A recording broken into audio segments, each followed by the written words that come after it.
Avez-vous vu notre amie Sol? Elle a l'air très triste. Oui, elle a l'air vraiment triste. Je me demande ce qui l'a fait se sentir si mal. J'ai remarqué que les plantes qui poussent sur Sol n'ont plus l'air d'être en bonne santé. Elles ne sont plus aussi grandes et vertes qu'avant. Sol n'est plus aussi brune qu'avant non plus. Elle commence à ressembler à du sable. La plupart de nos amis sont partis. Je vais peut-être bientôt devoir partir moi aussi. Pourquoi est-ce que tout le monde s'en va? Je m'en vais parce que je n'arrive plus à me faufiler dans la terre et à creuser mes tunnels. Elle est trop dure. Les humains ont retiré tellement de plantes. Ces plantes protégeaient les sols de la chaleur du soleil. Maintenant, les sols cuisent au soleil. Les sols sont devenus durs. Les feuilles, les fruits et les fleurs qui tombaient de ces plantes nous donnaient aussi de la nourriture à manger. Lentement, on les transformait en sol plein de nutriments sains. Les humains éloignent aussi les animaux. Je suis un scarabée.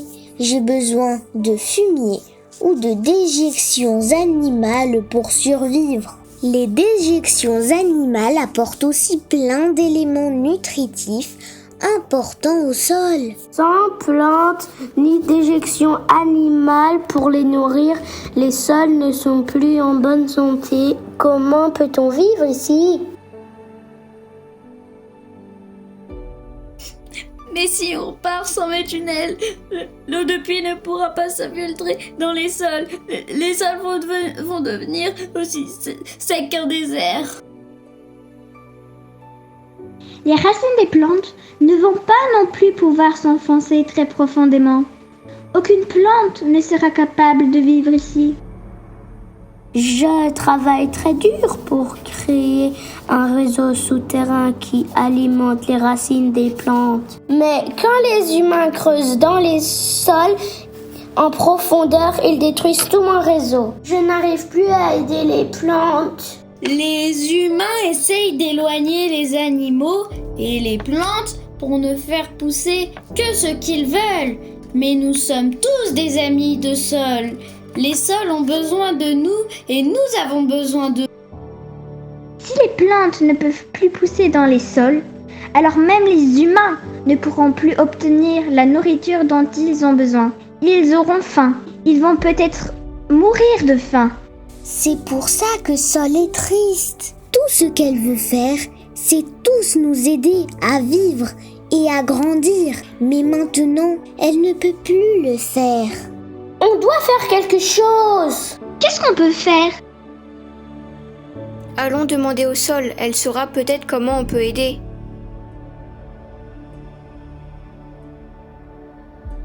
Sol, tu as l'air si triste, comment peut-on t'aider ?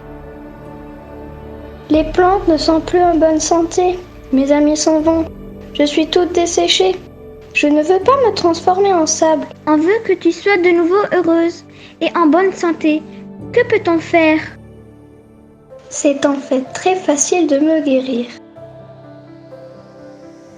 On doit demander aux humains de changer la façon dont ils me traitent. J'ai besoin d'être protégée du soleil par l'an des plantes et des arbres tout au long de l'année. J'ai aussi besoin de nutrition de la part des plantes et des déjections animales.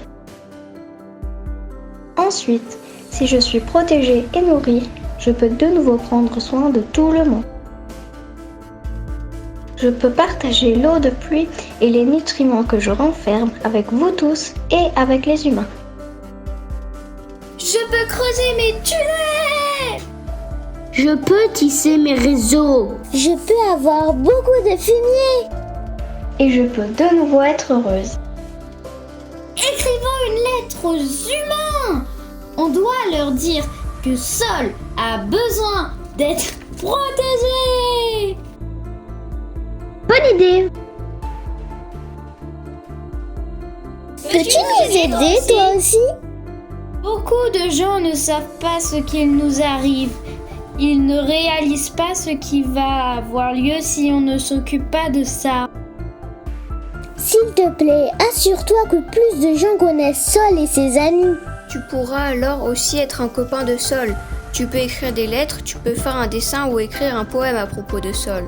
Tu peux partager tes créations pour que tout le monde comprenne l'importance de Sol. Nous avons tous besoin de Sol et Sol a besoin de nous. Agissons ensemble pour sauver Sol. À nous de jouer.